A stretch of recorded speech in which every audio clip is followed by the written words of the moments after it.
I'm sure ಇದನ್ನ ಪ್ರತಿಯೊಬ್ಬರು experience ಮಾಡಿರ್ತೀರಾ.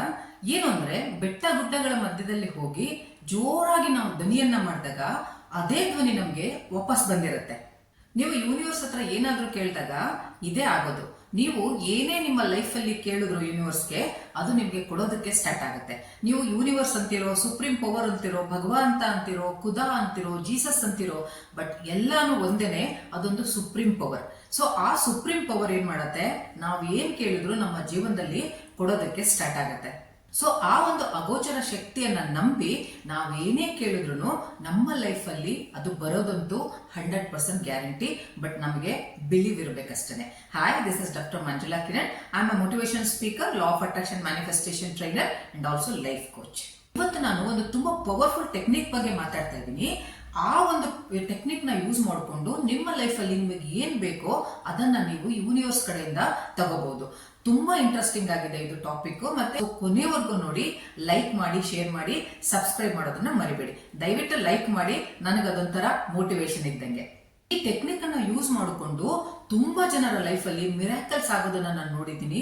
ರಾತ್ರೋರಾತ್ರಿ ಅವ್ರಿಗೆ ಮ್ಯಾನಿಫೆಸ್ಟೇಷನ್ ಆಗೋದನ್ನ ನೋಡಿದ್ದೀನಿ. ಹಾಗೇನೆ ಅವರ ಲೈಫ್ ಅಲ್ಲಿ ತುಂಬಾ ಅದ್ಭುತವಾದ ಚೇಂಜಸ್ ಆಗಿರೋದನ್ನ ನೋಡಿದ್ದೀನಿ. ಯಾಕೆಂದ್ರೆ ಇದರಿಂದ ನೀವು ಅಂದಾಜು ಮಾಡಬಹುದು ಇದೆಷ್ಟು ಪವರ್ಫುಲ್ ಟೆಕ್ನಿಕ್ ಮತ್ತೆ ಇಂಟೆನ್ಸ್ ಆಗಿದೆ ಅಂತ ಹೇಳ್ಬಿಟ್ಟು. ಇವತ್ತು ಅಂತಹ ಒಂದು ಪವರ್ಫುಲ್ ಮತ್ತೆ ಸಾಲಿಡ್ ಟೆಕ್ನಿಕ್ ಬಗ್ಗೆ ಮಾತಾಡ್ತಾ ಇದೀವಿ, ಡಿಸ್ಕಸ್ ಮಾಡ್ತಾ ಇದೀವಿ. ಆ ಟೆಕ್ನಿಕ್ ಯಾವುದು ಅಂದ್ರೆ ಅದನ್ನ ನಾವು ಲೆಟರ್ ಟು ಯೂನಿವರ್ಸ್ ಅಂತ ಹೇಳ್ತೀವಿ. ಸೊ ಇವತ್ತು ನಾವು ಆ ಟೆಕ್ನಿಕ್ ಬಗ್ಗೆ ತುಂಬಾ ಡೀಟೇಲ್ ಆಗಿ ತಿಳ್ಕೊಳ್ಳೋಣ. ಯಾಕೆಂದ್ರೆ ನಿಮಗೆ ಅದು ಚೆನ್ನಾಗಿ ಅರ್ಥ ಆಗ್ಬೇಕು. ಸೊ ಮೊದಲನೇ ಸ್ಟೆಪ್ ಅಲ್ಲಿ ನೀವೇನ್ ಮಾಡ್ಬೇಕು ಅಂದ್ರೆ ಒಂದು ಸ್ಟೇಜ್ ಅನ್ನ ಸೆಟ್ ಮಾಡ್ಕೋಬೇಕಾಗತ್ತೆ. ಅಂದ್ರೆ ನೀವು ಇಮ್ಯಾಜಿನೇಷನ್ ಅಥವಾ ವಿಜುವಲೈಸೇಷನ್ ಮಾಡೋದಕ್ಕೆ ಪ್ರಿಪೇರ್ ಆಗ್ಬೇಕು. ನೀವು ಇಮ್ಯಾಜಿನ್ ಮಾಡಬೇಕು, ನೀವು ಒಂದು ಸುಂದರವಾದ ಪುಸ್ತಕ ಅಥವಾ ಒಂದು ಡೈರಿಯನ್ನ ಹಿಡ್ಕೊಂಡು ಕೂತಿದ್ದೀರಾ.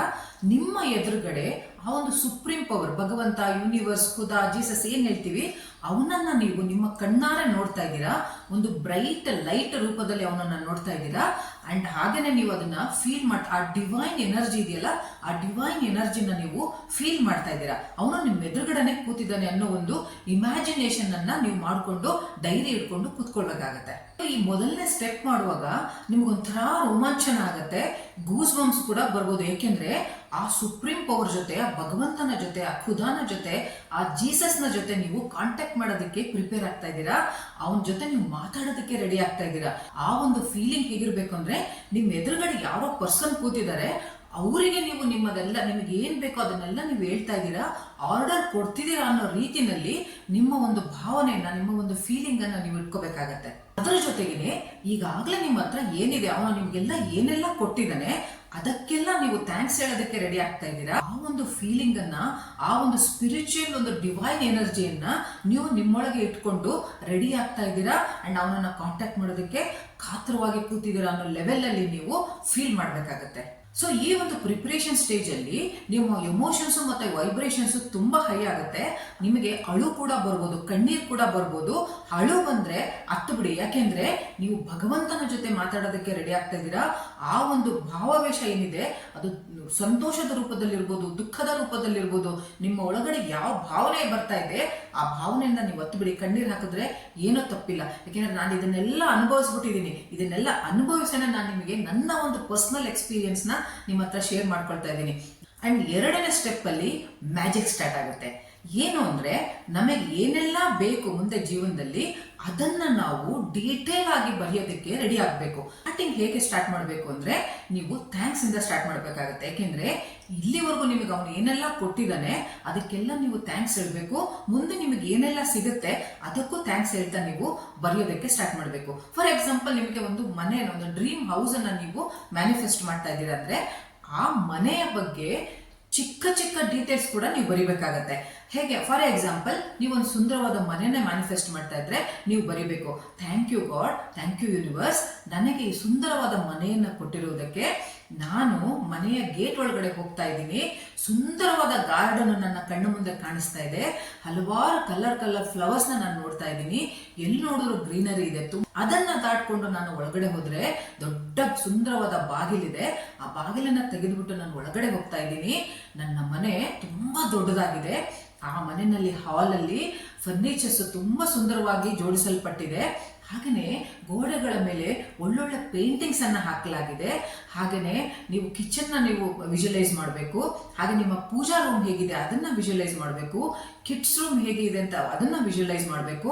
ಆಮೇಲೆ ನೀವು ಬ್ಯಾಲ್ಕನಿನಲ್ಲಿ ಏನೇನು ನೀವು ನೋಡೋಕೆ ಇಷ್ಟಪಡ್ತೀರಾ ನಿಮ್ಮ ಮನೆಯಲ್ಲಿ ಅದನ್ನ ವಿಜುವಲೈಸ್ ಮಾಡಬೇಕು. ನೀವು ಎಷ್ಟು ಡೀಟೇಲ್ ಆಗಿ ಕ್ಲಾರಿಟಿಯಿಂದ ಬರೀತಿರೋ ಯೂನಿವರ್ಸ್ಗೆ ಅಷ್ಟು ಅದು ನೀಟಾಗಿ ಅರ್ಥ ಆಗುತ್ತೆ. ಅದನ್ನ ನಿಮಗೆ ಅದು ಕೊಡೋದಕ್ಕೆ ಸ್ಟಾರ್ಟ್ ಆಗುತ್ತೆ. ಹಾಗೇನೆ ನಿಮ್ಮ ಮನೆಯಲ್ಲಿ ನೀವು ಯಾರ್ಯಾರ ಜೊತೆ ವಾಸ ಮಾಡ್ತಿದ್ದೀರಾ, ನಿಮ್ಮ ಪೇರೆಂಟ್ಸ್ ಇರ್ಬೋದು, ನಿಮ್ಮ ಸ್ಪೌಸ್ ಇರ್ಬೋದು, ಮಕ್ಕಳ ಜೊತೆ ಇರ್ಬೋದು, ಇಲ್ಲ ಸಿಸ್ಟರ್ಸ್ ಅಂಡ್ ಬ್ರದರ್ಸ್ ಇರ್ಬೋದು, ಇಲ್ಲ ಅಂದ್ರೆ ನಿಮ್ಮ ಇನ್ಲಾಸ್ ಇರ್ಬೋದು. ಹೀಗೆ ನೀವು ಯಾರ ಜೊತೆ ಸಂತೋಷವಾಗಿ ನೀವು ಮನೆಯಲ್ಲಿ ನೀವು ಕಾಲ ಕಳೀತಾ ಇದ್ದೀರಾ ಅದರ ಬಗ್ಗೆ ಎಲ್ಲ ನೀವು ಡೀಟೇಲ್ ಆಗಿ ಆ ಪತ್ರದಲ್ಲಿ ಬರಿಬೇಕು. ಭಗವಂತನಿಗೆ ನೀವು ಲೆಟರ್ ಅನ್ನ ಬರೆಯುವಾಗ ನಿಮ್ಮ ಫೀಲಿಂಗ್ಸ್ ತುಂಬಾ ಪಾಸಿಟಿವ್ ಆಗಿರ್ಬೇಕು. ನೀವು ತುಂಬಾ ಹ್ಯಾಪಿಯಾಗಿ ಅದನ್ನ ಇಮೋಷನ್ಸ್ ಜೊತೆಗೆ ನೀವು ಬರಿಬೇಕಾಗತ್ತೆ. ಹಾಗೆ ನೀವು ಹೊರಗಡೆ ಬರ್ತೀರಾ, ಕಾಂಪೌಂಡ್ ಅಲ್ಲಿ ದೊಡ್ಡ ದೊಡ್ಡ ಕಾರುಗಳು, ನಿಮ್ಮ ಯಾವ್ದೋ ಡ್ರೀಮ್ ಕಾರ್ ಇದೆ ಅದು ನಿಂತಿದೆ, ಅದನ್ನ ನೋಡಿ ಸಂತೋಷ ಪಡ್ತಾ ಇದ್ದೀರಾ. ಹಾಗೆ ನೀವು ಮ್ಯಾರೇಜ್ ನ ಮ್ಯಾನಿಫೆಸ್ಟ್ ಮಾಡ್ತಿದ್ದೀರಾ ಅಂದ್ರೆ ನೀವು ಬರಿಬೇಕು, ಥ್ಯಾಂಕ್ ಯು ಗಾಡ್, ನಾನು ನನ್ನ ಡ್ರೀಮ್ ಗರ್ಲ್ ಅಥವಾ ಡ್ರೀಮ್ ಬಾಯ್ ಜೊತೆ ಮದುವೆ ಮಾಡ್ಕೊಂಡಿದ್ದೀನಿ, ನಮ್ಮ ಎರಡೂ ಫ್ಯಾಮಿಲಿಗಳು ತುಂಬಾ ಸಂತೋಷವಾಗಿದೆ. ಹಾಗೆ ನೀವು ನಿಮ್ಮ ಹೆಲ್ತ್ ಅನ್ನ ಮ್ಯಾನಿಫೆಸ್ಟ್ ಮಾಡ್ತಾ ಇದ್ರೆ thank you universe, thank you God, ನಾನು ತುಂಬಾ ಆರೋಗ್ಯವಾಗಿದ್ದೀನಿ, ನನ್ನ ಬಾಡಿ ವೇಟ್ ಎಕ್ಸಾಕ್ಟ್ ನಿಮಗೆ ಎಷ್ಟು ವೇಟ್ ಬೇಕು ಬಾಡಿ ಅದು ವೇಟ್ ಅಷ್ಟೇ ಬರೀರಿ, ನಾನು ಇಷ್ಟು ವೇಟ್ ಅಲ್ಲಿ ನನ್ನ ಆರೋಗ್ಯವನ್ನ ನಾನು ಕಾಪಾಡ್ಕೊಂಡಿದ್ದೀನಿ. ನೀವು ಹುಡುಗ ಆಗಿದ್ರೆ ಬರೀರಿ, ನಾನು ಒಳ್ಳೆ 6 ಪ್ಯಾಕ್ ಬಾಡಿಯನ್ನ ಹೊಂದಿದ್ದೀನಿ, ನಾನು ನೋಡೋದಕ್ಕೆ ತುಂಬಾ ಹ್ಯಾಂಡ್ಸಮ್ ಆಗಿದ್ದೀನಿ, ತುಂಬಾ ಎನರ್ಜೆಟಿಕ್ ಆಗಿದ್ದೀನಿ, ತುಂಬಾ ನಾನು ಲವಲವಿಕೆಯಿಂದ ಇದ್ದೀನಿ, ಆಕ್ಟಿವ್ ಆಗಿದ್ದೀನಿ, ಅಟ್ರಾಕ್ಟಿವ್ ಆಗಿದ್ದೀನಿ, ಇದನ್ನೆಲ್ಲ ಬರೀರಿ. ಹಾಗೇನೆ ನನ್ನ ಟಮ್ಮಿ ತುಂಬಾ ಫ್ಲಾಟ್ ಆಗಿದೆ, ನಾನು ಓವರ್ ವೇಟ್ ಇಲ್ಲ, ನನ್ನ ಬಾಡಿ ಶೇಪ್ ತುಂಬಾ ಚೆನ್ನಾಗಿದೆ. ಒಳಗೆ ಹುಡುಗಿ ಆಗಿದ್ರೆ ಬರೀರಿ, ನನ್ನ ಫೇಸು ತುಂಬಾ ಗ್ಲೋ ಆಗಿದೆ, ನನ್ನ ಕೂದಲೆಲ್ಲ ತುಂಬಾ ಸುಂದರವಾಗಿ ಕಾಣಿಸ್ತಾ ಇದೆ, ನಾನು ತುಂಬಾ ಚೆನ್ನಾಗಿ ನನ್ನನ್ನ ನಾನು ಮೇಂಟೈನ್ ಮಾಡ್ಕೊಂಡಿದ್ದೀನಿ, I am very beautiful, I am very attractive, ತುಂಬಾ ಪ್ರೆಟಿ ಆಗಿದ್ದೀನಿ. 3ನೇ ಸ್ಟೆಪ್ ಅಲ್ಲಿ ಗ್ರಾಟಿಟ್ಯೂಡ್ ನ ಎಕ್ಸ್ಪ್ರೆಸ್ ಮಾಡಬೇಕು. ಈಗಾಗಲೇ ನನಗೆ ಇದನ್ನೆಲ್ಲ ಕೊಟ್ಟಿದ್ಯಾ ಭಗವಂತ, ನಿನಗೆ ಧನ್ಯವಾದಗಳು, ನೀ ನನಗೆ ಏನೆಲ್ಲ ಪ್ರೀತಿಯಿಂದ ಕೊಟ್ಟಿದ್ಯಾ, ನಾನ್ ಕೂಡ ಅಷ್ಟೇ ಪ್ರೀತಿಯಿಂದ ಅಷ್ಟೇ ವ್ಯಾಲ್ಯೂ ಕೊಟ್ಬಿಟ್ಟು ಅಷ್ಟೇ ಕೇರ್ ತಗೊಂಡು ನಾನು ಇದನ್ನೆಲ್ಲ ನಾನು ಸಂಭಾಳಿಸ್ಕೊಂಡು ಹೋಗ್ತೀನಿ, ಪ್ರೊಟೆಕ್ಟ್ ಮಾಡ್ಕೊಂಡು ಹೋಗ್ತೀನಿ. ಯಾಕೆಂದ್ರೆ ಲಾ ಆಫ್ ಅಟ್ರಾಕ್ಷನ್ ಅಲ್ಲಿ ಒಂದು ರೂಲ್ಸ್ ಇದೆ, ಈಗಾಗಲೇ ನಿಮ್ಮ ಹತ್ರ ಏನಿದೆ ಅದನ್ನ ನೀವು ವ್ಯಾಲ್ಯೂ ಮಾಡಲಿಲ್ಲ, ಅದನ್ನ ನೀವು ಕೇರ್ ತಗೊಳ್ಳಿಲ್ಲ, ಅದಕ್ಕೆ ನೀವು ರೆಸ್ಪೆಕ್ಟ್ ಮಾಡಲಿಲ್ಲ ಅಂದ್ರೆ ಯೂನಿವರ್ಸ್ ಯೋಚನೆ ಮಾಡುತ್ತೆ ಮುಂದೆ ನಿಮಗೆ ಏನಾದ್ರೂ ಕೊಡ್ಬೇಕೋ ಬೇಡವೋ ಅಂತ.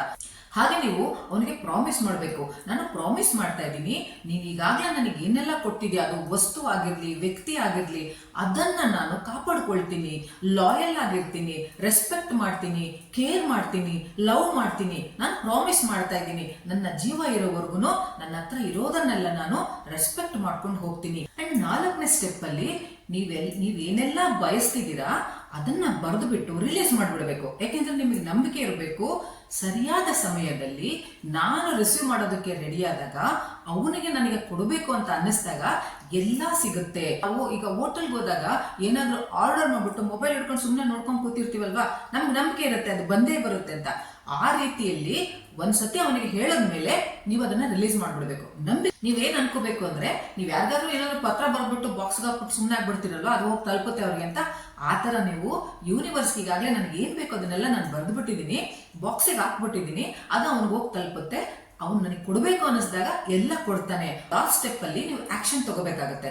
ಒಂದ್ಸರಿ ನೀವು ಯೂನಿವರ್ಸ್ಗೆ ಆರ್ಡರ್ ಕೊಟ್ಮೇಲೆ ಅವನಿಗೆ ನಿಮಗೆ ಏನ್ ಬೇಕು ಅಂತ ನೀವು ಹೇಳಿದ್ಮೇಲೆ ಅವ್ನು ನಿಮ್ಗೆ ಸಿಗ್ನಲ್ಸ್ 24 ಅವರ್ಸ್ ಒಳಗಡೆನೆ, ವಿತಿನ್ 24 ಅವರ್ಸ್ ಸಿಗ್ನಲ್ಸ್ ಬರ್ತಾ ಹೋಗುತ್ತೆ, ಹಿಂಟ್ಸ್ ಸಿಗ್ತಾ ಹೋಗುತ್ತೆ, ದಾರಿಗಳು ಸಿಗ್ತಾ ಹೋಗುತ್ತೆ, ಇಲ್ಲ ಯಾವ್ದಾದ್ರು ಪ್ರಕಾರಗಳು ಸಿಗ್ತಾ ಹೋಗುತ್ತೆ. ಅಂದ್ರೆ ನಮಗೆ ಏನ್ ಬೇಕೋ ಅದನ್ನ ಪಡ್ಕೊಳ್ಳೋದಕ್ಕೆ ಯೂನಿವರ್ಸ್ ನಮಗೆ ರಿಸೋರ್ಸ್ ನ ಕೊಡೋದಕ್ಕೆ ಸ್ಟಾರ್ಟ್ ಮಾಡುತ್ತೆ.